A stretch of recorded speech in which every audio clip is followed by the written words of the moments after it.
하나님의 자녀된 여러분, 이 자리에 오신 여러분을 사랑하고 축복합니다.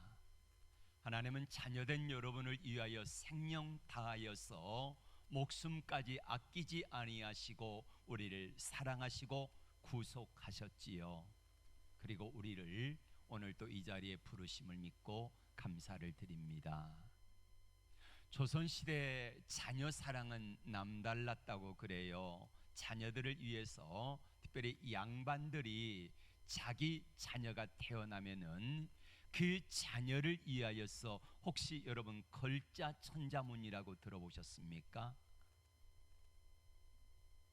천자문을 전국 8도의 양반들에게, 명망 있는 양반들에게 천자문을 한 자씩 해가지고 1000명에게 그걸 이어서 쓰게 했다는 거예요. 자기 자녀가 태어나면은 태어나자마자부터 시작해가지고 아이의 첫돌이 돌아오기 전까지 그거를 맞춰야지 효용이 있다, 이렇게 생각을 했다고 그래요. 그래서 아이가 태어나면은 주위에 있는 명망 있는 양반들에게 한 자씩 한 자씩 이어쓰게 해가지고 이 아이의 부귀영화와 그리고 건강과 또한 복을 위해서 그런 일들을 행했다고 합니다. 여러분, 이 땅에 가장 소중한 것을 위하여 조선시대 양반들은 자기 자녀들을 위하여 그 일을 한 것처럼, 오늘 저와 여러분들이 이 땅에 가장 소중하다고 생각하는 것이 무엇이겠습니까? 우리가 먹고 사는 문제 때문에 먹고 사는 거, 이게 소중하겠지요. 그렇다고 하면은 예수 믿는 사람들에게 있어서 가장 소중한 것이 뭘까요? 여러분, 뭐라고 생각하십니까? 여러 가지가 있지만 저는 오늘 여러분들에게 예배에 대해서 여러분에게 소개하고자 합니다. 예배가 얼마나 귀한가, 예배가 얼마나 축복의 통로인가를 여러분에게 말씀을 드리면서, 여러분들이 축복의 통로에 함께하여 거기서 주시는 놀라운 은혜와 축복을 마음껏 누리기를 주의 이름으로 축복합니다. 믿음의 조상 하면은 누가 떠오릅니까? 아브라함이지요. 여러분, 아브라함에 특별한 믿음이 있었나요? 아닙니다. 아브라함의 가문이 좋았나요? 아닙니다. 우상장수 아들이었거든요. 믿음의 대도 없었고 특별히 아브라함이 하나님 앞에 잘한 것도 없습니다. 아브라함이 실수가 없었나요? 아니요, 실수 많았습니다. 하나님을 만나고도 실수와 허물이 많았던 아브라함인데, 그런데 아브라함이 잘한 게 하나가 있습니다. 뭐냐? 가는 곳마다 제단을 쌓아요. 예배를 드렸다는 거요. 무슨 말일까요? 하나님 아니면 안 된다는 거지요. 하나님이 내 삶에 개입하시고 하나님이 나를 도와주지 아니하시면 나는 살 수 없습니다. 이게 아브라함이 가는 곳마다 제단을 쌓은 목적이에요. 그래서 하나님께서는 연약하고 부족하고 실수도 많고 우상장수 아들을 믿음의 조상으로 삼아주신 것입니다. 우리는 다윗을 너무너무 사랑하고 좋아하지요. 다윗이 하나님 앞에 잘한 게 하나 있습니다. 그게 뭡니까? 역시 하나님 앞에 예배를 드리는 일을 귀하게 여겼다는 거예요. 다윗이 유다 지파만의 왕으로 7년을 있었거든요. 그러다가 드디어 이제 12지파가 마음을 하나로 모아서 다윗을 12지파 통일 왕국의 왕으로 삼았습니다. 다윗이 왕이 되었어요. 예루살렘 성에 입성합니다. 그리고 나서 여러분, 내가 왕이 되고 나면은, 내가 대통령이 되고 나면은 가장 먼저 뭘 하고 싶을까요? 지금까지 역대 대통령들은 뭘 했습니까? 맨 먼저 누구에게 전화합니까? 미국 대통령에게 전화합니다. 나 대통령 됐습니다. 그러니 잘 좀 봐주세요. 이게 우리나라 대통령들이 했던 관례입니다. 다윗이 대통령 왕이 되고 나서 주위에 강대국들 많았잖아요. 애굽에도 있었고 저 위에 아수르도 있었고 여러 나라들이 있었는데 그 나라들에게 화친 조약을 맺자 하고 하는 것보다도 우선순위로 했던 게 뭐냐면은 하나님의 언약궤를 모시고 오는 일입니다. 언약궤가 수백 년 동안 멀리 빼앗겨 가지고 있다가 돌아와서 아이 있었거든요. 그래서 그 언약궤를 모시고 오는데 다윗이 군사 3만 명을 모았습니다. 정예부대 3만 명을 모아가지고 언약궤를 모시고 옵니다. 여러분, 언약궤가 3만 명이 모시고 와야 될 정도로 굉장히 무거운 것입니까? 아니요. 출애굽기 25장 10절에 보면은 언약궤 길이는 2규빗 반이에요. 110cm 작지요.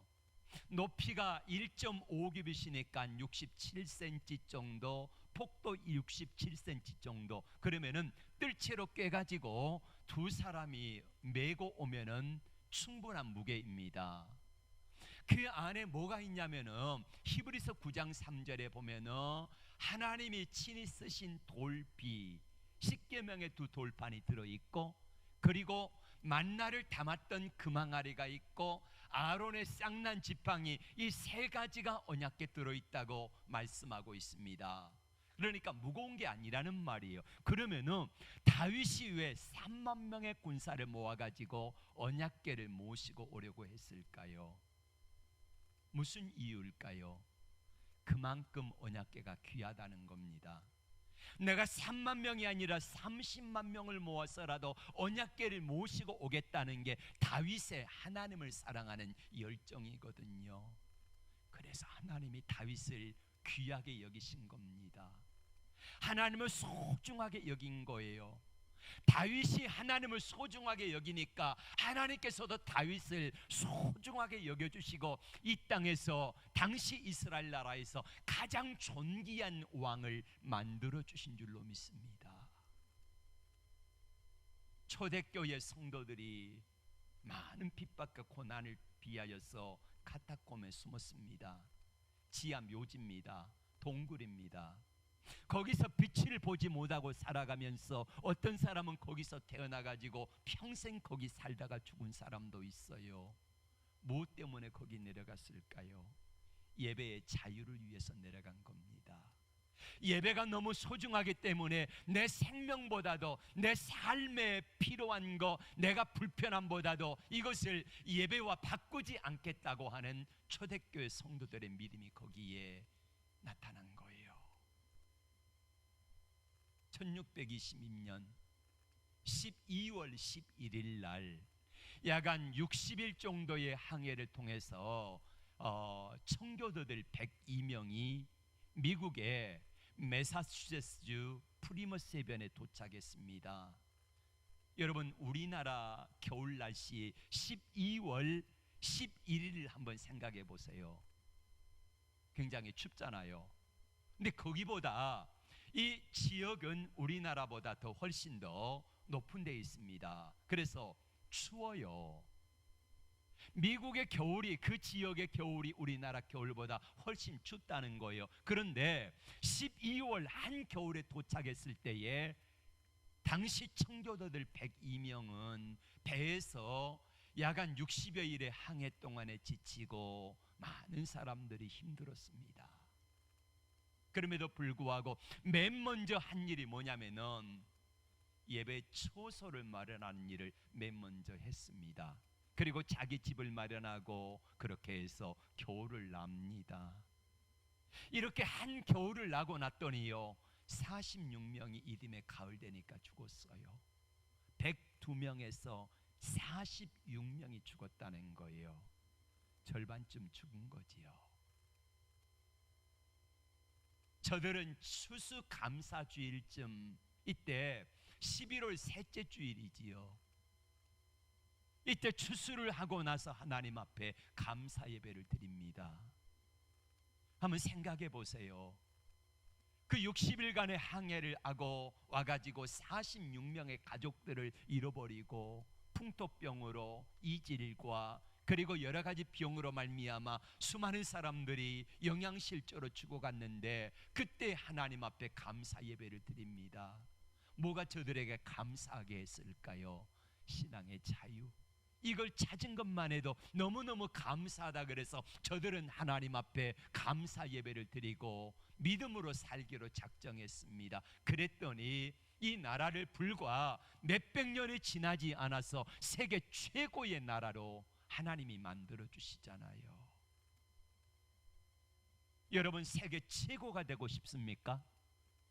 그렇다고 하면은 하나님 앞에요 예배 드리는 이 일을 소중하게 여겨보십시오. 내가 좀 불편할지라도 힘들지라도 어려울지라도 하나님 앞에 예배를 드리는 이 일을 목숨을 걸고 하나님께 드렸더니 하나님께서 내 목숨 거니까 하나님께서도 거기에 은혜를 베푸셔서 목숨 건 값을 하나님의 축복으로 대갚아 주시더라는 거예요.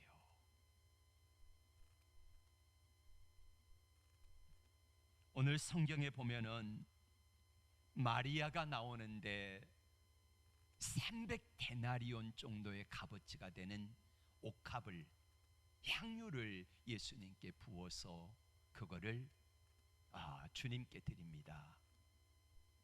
그 모습을 보고 있는 가룟 유다가 말합니다. 어찌하여 300데나리온 이상에 팔아가지고 가난한 사람들에게 나눠주지 않느냐. 가룟 유다 말도 일리가 있어요. 못 사는 사람들에게 300데나리온이면 3천만 원이거든요. 300일치 품삯입니다. 그러면은 그 돈을 가지고 가난한 사람들 한 10가정, 100가정 정도는 한 달 이상을 살게 할 수 있잖아요. 큰 돈입니다. 근데 주님께서 그 모습을 보시고 책망이 아니라 칭찬하셨잖아요. 여러분, 우리는 마리아를 생각해 봅니다. 마리아가 헌신할 때에 우리는 지금까지 말씀을 듣기를 이렇게 들었습니다. 여러분, 마리아는 이렇게 헌신하는데 여러분은 뭐 하십니까? 우리도 해야 합니다. 이렇게 하면 됩니다. 이런 설교를 많이 들어왔습니다. 그런데 저는 여러분들에게 이 말씀을 드리고 싶어요. 마리아가 헌신했던 이유가 뭘까를 한번 생각해 보십시오. 여러분, 마리아가 돈이 많아서 주님께 자신의 전 재산을 드렸습니까? 아니요. 마리아는 부자가 아닙니다. 성경에 보면 예수님이 장례를 치를 때에 그때에 두 사람의 공회 의원이 참석하는데 한 사람은 아리마대 사람 요셉 부자입니다. 또 한 사람은 니고데모지요. 니고데모는 침향 섞은 것을 100근쯤 가지고 왔다 이렇게 말합니다. 예수님의 장례를 위해서. 아리마대 사람 부자 요셉 그리고 니고데모, 이 사람들은 명망 있는 사람이고 부자였기 때문에 마리아가 드린 예물의 100배 이상을 드릴 수 있었어요. 부자니까. 여러분, 부자라고 다 드릴 수 있습니까? 아니잖아요. 부자라고 다 하는 게 아닙니다. 그럼 마리아에게 특별하게 자기의 전 재산을 주님께 부어드릴 정도로 뭔가 특별한 은혜를 받은 일이 있을까요? 예, 있습니다. 여러분, 마리아가 이처럼 주님 앞에 헌신할 수 있었던 이유가 뭘까요? 마리아는 말씀을 통하여 은혜를 받았거든요. 누가복음 10장에 보면은 어느 날 예수님께서 나사로의 집에 방문했는데 나사로는 두 누이가 있잖아요. 큰 언니가 누굽니까? 마르다. 그리고 둘째가 마리아인데 마르다는 열심히 분주하게 식사 준비를 하고 있는데 마리아는 눈치도 없이 예수님의 발 아래 있으면서 말씀을 듣고 있어요. 장정 13명이 들이닥친 겁니다. 식사 준비를 해야 돼요. 이때 마르다가 열심히 식사 준비를 하고 있다가 한 손에는 국자 한 손에는 주걱을 들고 나와서 씩씩거리며 말씀을 전하고 있는 예수님과 제자들 앞에 이렇게 말했습니다. 예수님, 나 바쁜 거 안 보이십니까? 내 동생 마리아더러 가가지고 언니 좀 도와달라 하세요. 예수님 뭐라고 말씀하십니까? 마르다야, 마르다야, 여러 가지 일로 분주하지 말고 한 가지 일만이라도 해라. 마리아는 좋은 편을 택하였도다 하면서 마리아를 칭찬하잖아요. 여러분, 마리아가 헌신할 수 있었던 이유가 뭡니까? 말씀의 은혜를 받았거든요. 은혜 받으니까 헌신하는 거예요. 여러분, 은혜 받지 못하고 헌신하는 거 할 수 있습니다. 억지로 할 수 있어요. 그런데 오래가지 못합니다. 그러나 은혜를 받으면은요, 은혜를 받으면은 그 은혜가 오래 가요. 그리고 마리아에게 두 번째로 있는 게 뭐냐면은 자기 오라버니 죽은 나사로를 살려주었거든요. 너무 감사하잖아요. 오빠를 아버지 어머니처럼 의지하고 살았는데 오빠가 돌아가셨는데 예수님이 오셔서 죽은 지 나흘이나 되는 이 나사로 오라버니를 살려주신 거예요. 그러니까 그 은혜가 감사해서 마리아는 향유 옥합을 깨뜨려 주님을 향기롭게 한 겁니다. 받은 은혜가 많기 때문에 그런 거지요. 여러분, 은혜가 없으면 어떡합니까? 은혜가 없는 사람은요, 헌신하는 사람의 헌신을 비방합니다. 책망합니다. 그리고 그 헌신하는 사람들의 은혜를 도둑질해 갑니다. 가룟 유다처럼요. 그리고 은혜가 없으면 받은 은혜를 받은 사람들을 시기하고 질투합니다. 뿐만 아니라 내가 받을 생각을 않고 부러워만 하지요. 부러워하면 어떻게 됩니까? 시기 질투하지요. 여러분, 마리아가 받은 은혜를 우리는 생각하면서 마리아는 주님께 칭찬받았으니까 좋겠다, 이렇게 부러워만 하지 마시기를 바랍니다. 요셉을 바라보면서 우리는 요셉을 하나님이 들어쓰시는 모습을 바라보면서 야, 요셉 참 좋겠다. 여러분, 요셉의 하나님이 요셉의 하나님만 되십니까? 아니지요. 그 요셉의 하나님은 나의 하나님도 되지요. 갈멜산의 엘리야의 하나님은 엘리야의 하나님만 되십니까? 나의 하나님은 아니십니까? 많은 사람들이 나의 하나님으로 믿고 있는 것이 아니라 마리아의 하나님, 요셉의 하나님, 엘리야의 하나님으로만 생각하지 나의 하나님으로 생각하지 못하는 분들이 참 많아요. 안타까워요. 오늘 주님은 우리에게 은혜 받은 사람이 되라 이렇게 말씀하시는 거예요. 성경에서 역사에서 보면은 하나님 앞에 쓰임 받은 사람들 가만히 보세요. 어떤 사람이 쓰임 받는가? 누가 쓰임 받아요? 은혜 받은 사람이 쓰임 받아요.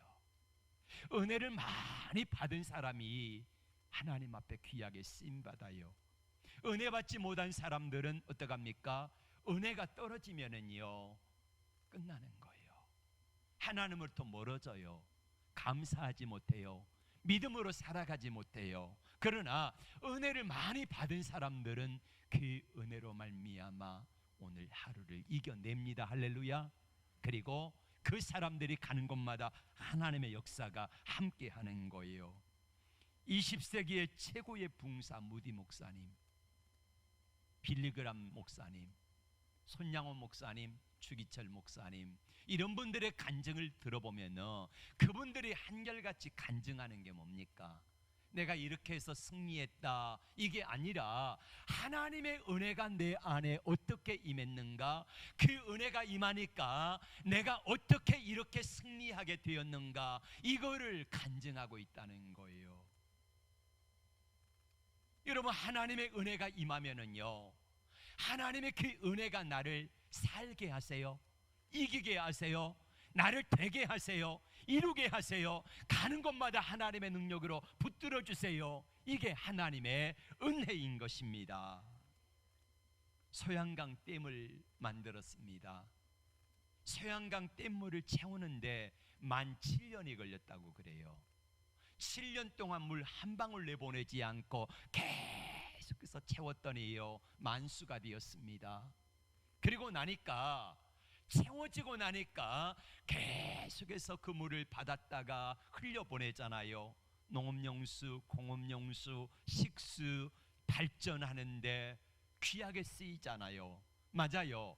채우니까 자연스럽게 흘려 보내는 거예요. 내 안에 하나님의 은혜가 가득하게 차게 되면은요, 그 차게 된 은혜로 말미암아 흘러나올 수밖에 없어요.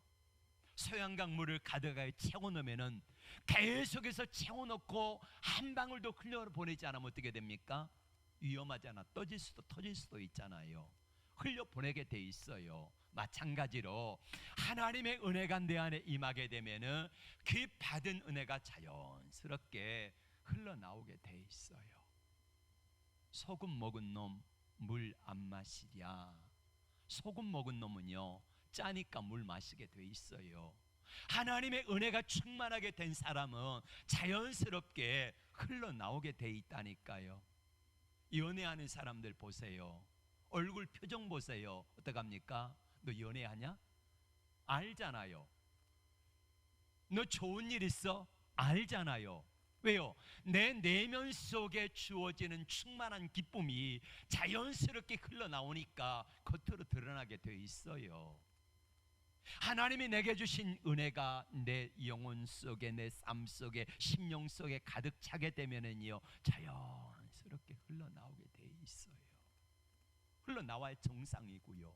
그런데 하나님의 은혜가 없으니까, 채워지지 아니하니까요, 뭐 합시다, 나와라, 뭐 하자 그러면은요 할 수가 없어요. 은혜가 없는데 뭘 합니까? 억지로 몇 번 순종해서 나오기도 하고 뭔가를 해보기도 하지만은 그것은 억지로 하는 순종이잖아요. 오래가지 못한다는 거예요. 그러나 하나님의 은혜가 가득하게 채워지면은요, 그 은혜로 말미암아 그 은혜가 나를 살게 하고, 그 은혜가 나를 되게 하고, 그 은혜가 나를 인도하고, 그 은혜가 나를 놀라운 역사로 인도하는 그런 능력이 되어질 것을 믿습니다. 중국의 유명한 영성가 워치만이라고 하는 사람이 있습니다. 이 사람이 하루는 꿈을 꾸는데 양쯔강을 배를 타고 건너가는데 갑자기 물이 막 쏟아져서 센 물에 표류하는데 이제 어찌할 수 없어요, 내 힘으로. 근데 저만치서 큰 집채만한 바위들이 있어요.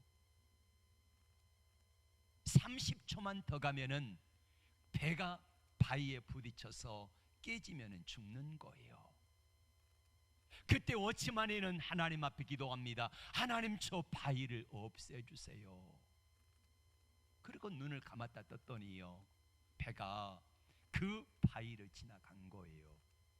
어찌된 영문인가 봤더니 하나님께서 갑자기 큰 물을 어디서 보냈는지 모르겠지만 그 물이 갑자기 혹 불어가지고요,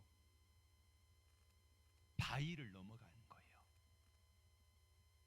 그래서 배가 깨지지 아니하고 넘었다는 거예요. 깨어보니 꿈이었습니다. 오치만인 하나님 앞에 자신이 가진 문제를 가지고 기도하는 중이었어요. 하나님, 이 문제를 해결해 주세요.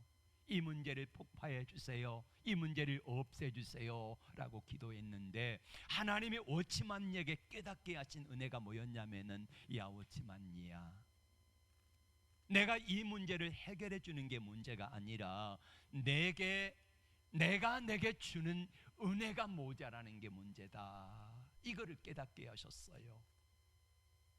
하나님의 은혜가 있으면 아무리 문제가 있고 아무리 힘든 일이라도 그거를 넘어가게 하시는데, 은혜가 없으니까 그 은혜 없음이 나를 힘들게 했더라는 거예요. 여러분, 은혜를 받읍시다.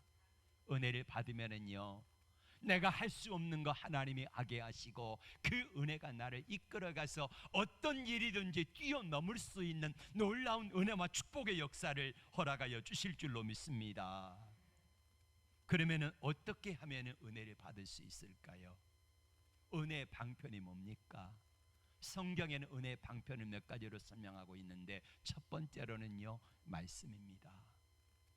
말씀을 듣는 거예요. 여러분, 오늘 마리아가 하나님 앞에 헌신할 수 있었던 이유가 뭡니까? 말씀의 은혜를 받았거든요. 누가복음 10장에 보면은 마리아와 마르다가 예수님 앞에 헌신하는데, 마르다는 식사 봉사하는 걸로 헌신하고 마리아는 말씀 듣는 것으로 헌신해요. 마리다가 잘못했다는 거 아니에요. 하나님 앞에 우리가 헌신할 때에 식사 봉사하는 거, 이거 귀하지요. 중요한 것은 뭐냐면은, 마르다가 식사 봉사하는 헌신을 아는데 말씀의 은혜가 없으니까 어떻게 하는 거예요? 짜증내는 거예요. 왜 나만 하느냐고, 왜 쟤는 안 하느냐고. 그러면서 짜증내고요, 예수님 앞에 와가지고 온통 분노를 다 쏟아놓는 거예요. 그러나 마리아는 어떡합니까? 말씀을 듣잖아요. 여러분, 마리아와 마르다가 한 자매입니다. 마리아와 마르다가 한 자매인데 생각해 보세요.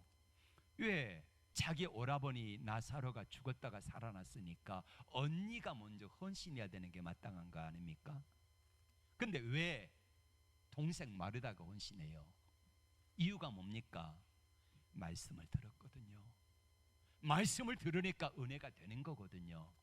그 은혜가 나를 헌신의 자리로 인도하더라, 이것입니다. 그리고 두 번째로 우리가 생각해 볼 수 있는 은혜의 통로는 기도와 찬송입니다. 사도행전 16장에 보면은 바울과 실라가 빌립보에서 말씀을 전하다가 감옥에 갇히지요. 매를 맞았습니다. 착고에 채였어요.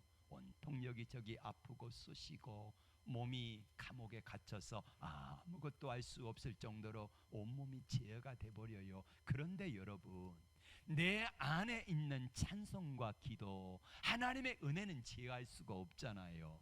아무리 사방이 가로막혀요, 코로나에 가로막히고 물길에 가로막히고 환경에 가로막혀도요, 아무리 모든 것들이 가로막혀도 내 영혼 속에 있는 찬송하고 기도하는 이것은 도무지 막을 수가 없어요. 그 한밤중에 바울과 실라가 찬송하고 기도합니다. 그랬더니요, 하나님의 심령이 울려져요. 우리 하나님의 마음이 울려요. 그리고 하나님의 능력이 나타나는데 옥토가 움직이고 지진이 나더니 그 옥문이 풀어지고 착고가 풀어지고, 그리고 역사가 나타나는데 어떻게 되어집니까?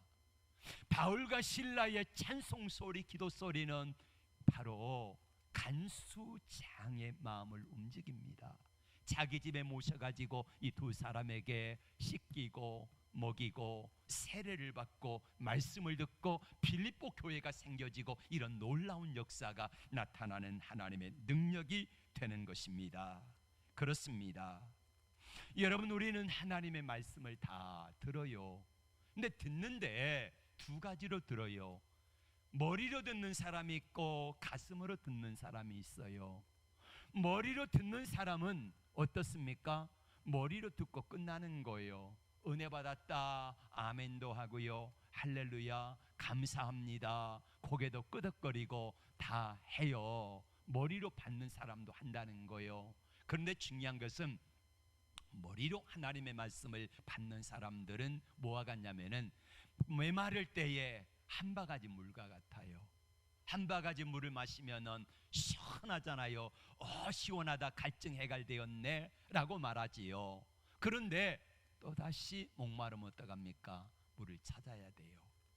근데 가슴으로 심령으로 은혜로 받는 사람들은요, 마치 뭐와 같냐면은 한 바가지 물이 아니라 옹달샘에서 샘물이 펑펑 솟아오는 그 물과 같아요.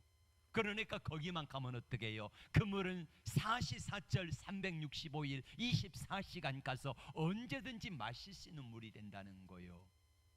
많은 사람들이 하나님의 은혜를 받습니다. 그런데 머리로 받아요. 지식으로 받아요. 가슴까지 내려오지 않아요. 그러니까 매번 우리는 갈급해하고 곤고해 할 수밖에 없는 거예요. 말씀과 기도와 찬송을 통하여서 하나님의 은혜가 가득하게 채워질 때에 그 은혜가 내 영혼 속에 한 바가지 물이 아니라 내 영혼 깊숙한 곳에서 날마다 순간순간마다 흘러나오는 생수가 되어질 때에 그 은혜는 나를 살게 하실 겁니다. 나를 이기게 할 겁니다. 나를 어느 곳에 가든지 나를 승리하고 세워주시는 역사로 함께 하실 것입니다. 그러면 나는 사는 거예요. 그러면 나는 사는 거예요. 맞습니다. 마리아가 하나님 앞에 드렸던 은혜가 바로 그것입니다. 말씀을 통하여 기도와 찬송을 통하여 은혜를 받으니까, 마리아가 머리로가 아닌 가슴으로 받으니까 내 심령 속에 흘러나오는 생수와 같은 은혜가 넘치니까 마리아는 주님 앞에 헌신하잖아요. 네. 시편 137편을 보면 이스라엘 백성들이 바벨론 포로로 끌려갔습니다. 위기를 만난 겁니다. 위기를 만났을 때에 이스라엘 백성들이 했던 일이 있어요. 바벨론 그발강가에서 이스라엘 땅 시온을 기억하며 울었도다. 눈물로 통곡했어요. 왜 우리가 바벨론 포로가 되었는가? 당시 바벨론 사람들이 시온의 노래를 불러달라 그랬습니다. 시온의 노래가 뭡니까? 예배 찬송을 부르라는 거예요. 아니, 술 먹고 노는데 예배 찬송을 통해서 반주를 맞춰달라는 거예요. 네. 여러분, 하나님을 찬송하고 하나님을 예배하는 노래를 술 먹고 띵까띵까 하는데 부르라는 게 이게 말이나 되겠습니까? 그래서 하나님 앞에 수금을 타며 예배를 드리며 찬송했던 사람들이 내 손과 재주를 잃을지어다, 내가 수금을 나무까지 걸었도다 그러면서 탄식하잖아요. 여러분, 이스라엘 백성들이 뭐가 문제일까요? 말씀을 은혜로 받지 못했거든요. 하나님 앞에 찬송하는 때에 이스라엘 백성들 중에서 하나님 앞에 레위인 가운데 구별된 사람들이 헤만이나 여두둔이나 아삽이나 이런 사람들은 하나님을 찬양하는 일을 했습니다. 오늘 좋은 열매 찬양단이 귀한 찬양을 드렸지요. 그리고 여러분도 하나님 앞에 나와서 찬양을 드렸습니다. 어떻게 찬양을 하셨습니까? 입에서만 나오는 찬양은요, 우리의 심령을 변화시키지 못합니다. 바울과 실라가 감옥에서 찬양했던 그 찬양과는 질이 다르다는 거예요. 입에서만 부르는 찬양, 머리로만 부르는 찬양이 아니라 내 심령 깊숙한 곳에 흘러나오는 그 찬양을 드릴 때에요, 하나님의 은혜가 강물처럼 밀려와서요, 내 앞에 곤고한 이 삶의 무게들, 그리고 내 앞에 징검다리처럼 놓여 있는 삶의 고난과 문제와 어려움들, 이것을요 뛰어넘어가게 하신 은혜로 역사하시는 거예요. 하나님의 은혜가 있을 때 그렇다는 거예요. 이스라엘 백성들의 바벨론 포로의 문제는 바로 그 당시에 뭐가 문제예요? 은혜 받지 못한 문제예요. 말씀을 들었지만은 말씀이 내 심령 속에 와닿지 않았고, 매일 하나님 앞에 성가대로 찬양을 했지만은 찬양이 내게 와닿지 않았어요. 하나님 앞에 기도하는 그 기도가 마음에 와닿지 않았어요. 머리로만 하는 찬양, 머리로만 하는 예배, 머리로만 아는 기도, 그거를 드리다 보니까 그게 일상으로 반복되다 보니까 너무 식상한 거예요. 그게 문제였던 거예요. 여러분, 지금 우리 한국교회 문제가 뭡니까? 코로나가 문제입니까? 그래서 하나님 앞에 나와 예배드릴 수 없음이 문제일까요? 아니요. 우리의 문제는 이스라엘 백성들이 그랬던 것처럼 예배가 예배답지 않은 거예요. 말씀이 들려오지 않은 거예요. 기도가 내 심령 속에 우러나오지 않는 거예요. 찬송이 내 심령 영혼 속에 깊숙한 곳에서 흘러나오지 않음이 문제라는 말이에요. 형식적으로 우리가 늘 했던 대로 습관적으로 나와서 예배를 드리고 기도하고 찬송하고 말씀 듣는, 이게 문제라는 겁니다. 오늘 나의 문제가 바로 이거예요. 여러분, 마리아가 왜 헌신해요? 은혜가 임하니까 자연스럽게 헌신이 이루어지는 거예요. 하나님의 은혜가 내게 임하게 되면 하지 말라 그래도요 하게 돼 있어요. 여러분, 우리 하나님 앞에 나와서 현장에서 나와 예배를 드리느냐, 아니면 가정에서 예배를 드리냐, 이게 문제가 아니라는 거예요. 뭐가 문제입니까? 은혜 받지 못함이 문제예요. 가정에서 예배를 드리고, 아니면 직장에서 주일날 나올 수 없어서 영상으로 예배를 드리는 분들도 계시잖아요. 그분들이 그 자리에서 여기 나와 있는 것보다 100배 더 하나님과 깊은 만남을 갖기 위하여서 예배를 집중해서 드린다고 하면 성전에서 나와 예배를 드리는 예배보다 벽값절 귀하지 않겠습니까? 그러나 우리가 하나님 앞에 나와서 예배를 드리든 가정에서 예배를 드리든 그 예배가 예배답지 못한 것이 우리의 문제라는 말이에요. 바벨론 포로 생활을 할 수밖에 없었던 이유가 바로 거기 있었던 것처럼 우리도 역시 마찬가지예요. 은혜를 회복하십시오. 은혜를 받읍시다. 그러면 그 은혜가 나를 살게 하여 나를 온전하게 인도하실 것입니다. 여러분, 어떻게 하면 살아갈까요? 어떻게 하면 살 수 있을까요? 예수님이 이제 예수님이 잡혀 죽으시기 전에 제자들과 함께 모여서 마지막 만찬을 가지셨습니다. 요한복음 13장에서 17장에 보면은 만찬석상에서 주님은 두 가지를 약속하시거든요. 하나는 걱정하고 근심하는 제자들에게, 야, 내가 가면은 보혜사 성령 보내줄게. 성령께서 너희와 함께 할 거다. 이걸 약속하셨고요. 두 번째로는 포도나무 이야기를 하셨습니다. 나는 포도나무, 너희는 가지인데 가지가 사는 길은 딱 한 가지다. 뭡니까?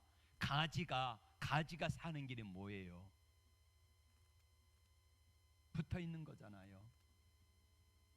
얘가 지금 살아있는 것 같잖아요. 근데 잘라버렸어요. 얘는 금방 말라 죽습니다. 가지가 사는 길은 딱 한 가지예요. 포도나무에 붙어 있는 거다, 이거예요. 요한복음 15장 5절에서 주님은 이렇게 말씀합니다. 나는 포도나무에 너희는 가지니 저가 네 안에 내가 저 안에 있으면 가시를 많이 맺나니 나를 떠나서는 아무것도 할 수 없대요. 나를 떠나서는 아무것도 안 된다는 거예요. 그런데 우리는 어떡합니까? 겉으로는요 살아있어요. 겉으로 살아있잖아요. 그러니까 산 것처럼 보여요. 그러나 주님 보실 때는 뭐라고 말합니까? 실상은 죽은 자다 그래요. 여러분, 은혜를 받으세요. 은혜 받기 위해서 애를 쓰시기 바랍니다. 그러면 그 은혜가 나도 모르게 내 삶의 어떤 문제든지 뛰어넘을 수 있는 능력과 축복으로 함께 하실 것을 믿습니다. 이 은혜가 여러분에게 충만하기를 주의 이름으로 축복합니다. 기도합니다. 주님,